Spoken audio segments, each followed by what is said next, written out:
So something I've noticed when marking essays is that sometimes students don't know how to cross-reference correctly using Oscola. So cross-referencing is basically where you want to cite a source that you have already cited. And if you can cross reference correctly, you're going to save yourself a lot of word count and a lot of time. So, just to look at this document, say that I'm working on, you don't need to worry about the substantive content of it. So, I want to put a footnote here. Okay, so to put a footnote in when using Microsoft Word, if you just go up here, up the top here to references, click on references and click on insert footnote, that will insert a new footnote down here.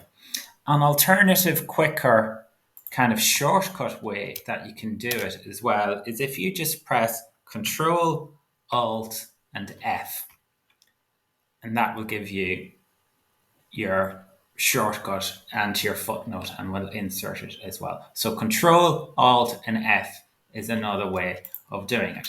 Now, the source that I want to refer to here is up at number 11. Okay, so one way I could do it is I could type all of this out again. Now, the problem with that though is it's repetitive and it's going to eat up your word count. So what Oscola allows you to do is rather than type the whole thing out, if you just type in, so if the author, her surname is Rubinelli, Rubinelli, and then I can do this, put in the brackets, N for note, so open brackets, N for note, it's at footnote 11, so I go N 11. If I leave it at that with no page number, I'm telling the reader that we want to go right back up here to this exact specific page. And when we're talking about a book, we need to be accurate about our page number because books have hundreds of pages.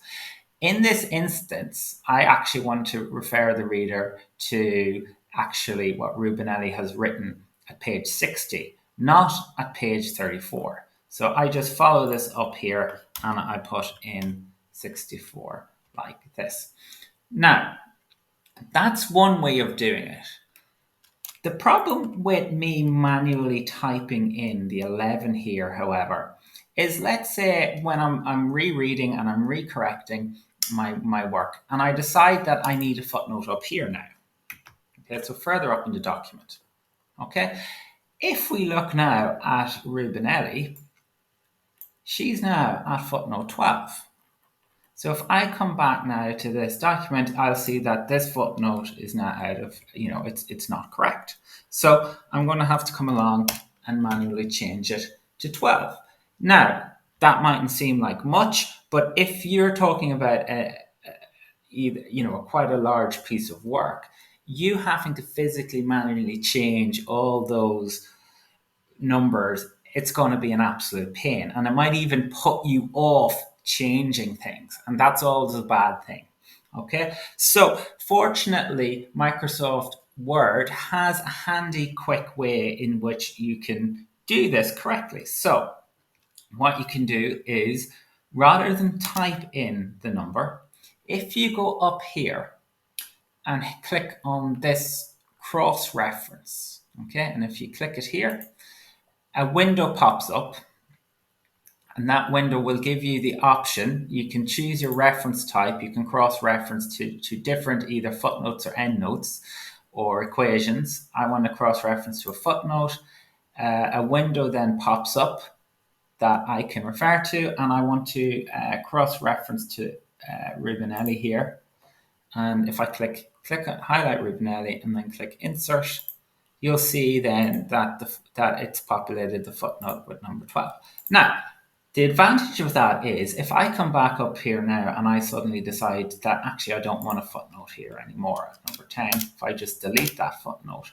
Now, we'll see now that this hasn't automatically updated to number 11, but if we highlight it here, just click on it, and if we press F9, it changes to footnote 11. And the thing about Microsoft Word is that you don't need to do that F9 for every single cross reference that you've done. Instead, if you click Control and P, so Control and P tells the Microsoft Word that you want to print the document. Now, you don't have to print the document, just click Control and P and then close, get out of that print window that pops up. But when you come back to your document, you'll see that all these cross-reference numbers will have updated. Okay, so basically Microsoft Word will update it all for you in advance of you printing out a physical copy. You just don't need to do the physical printout. So if you learn how to do that cross-referencing correctly, it should save you quite a lot of time. Now, another handy cross-referencing tool in Oscola is the Latin term ibid, which is short, I think, for ibidendum. So and sometimes students use ibid, but they don't know how to use it or they're using it incorrectly. So if you see ibid, what ibid is telling you is that you're telling the reader to look at the source immediately above. So if I have ibid in footnote 13 here, I'm telling the reader to look at footnote 12. So that stops me from having to type out, this whole thing again. It also stops me from doing something like, Wallerstein N12. Okay. It means I don't need to do that. Instead, I can just type in, as I said, ibid. Okay. Now, sometimes I see students do, let's say we were referring to Rubinelli up here at 11, okay? So sometimes I see students do that. That's incorrect. So that's incorrect because Rubinelli is at footnote 11 and we've had a new source come in between footnote 11 and footnote 13. So that's why you can't use ibid again here from referring to footnote 11. Okay, so ibid is telling me I'm talking about footnote 12. So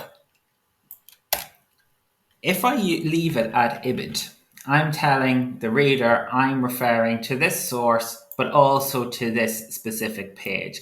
If I want to refer to a different page in the same source, it's ibid, and then let's say instead of page 651, it's page 670, it's ibid 670, and it's followed by a full stop. Okay, so make sure if you can master ibid and master how to cross-reference correctly, that's going to save you so much word count. And bearing in mind, if you look at how detailed footnotes are, and if you do them correctly, they will eat up your word count. So learning how to cross-reference, like that's, and just to have ibid there, rather than type this whole thing out again, okay, that's that whole, all those words, there's quite a few words there. Okay, I'm replacing all of those words with this one single word. Okay, and the thing about ibid is you could have multiple ibids afterwards. So say I'm still referring to, if I have ibid here again, which I can do, and I can do it with a different page, 653 for example, I can continue the chain uninterrupted if I'm still referring to the same source. But the minute a source comes in between, so let's say footnote 16 has come in here, okay, and I want a new source then, a new footnote here at 17, but I want to refer back then to Wallerstein at 12. Again, that means I have to do my cross-referencing. Okay, so it's Wallerstein N12. I can't do the ibid thing again. Okay, so hopefully those little tips will help you save some word count and also help make your editing a lot easier and make you less reluctant to want to change things around and move things because it might mess up your cross-referencing numbers. Okay, thank you.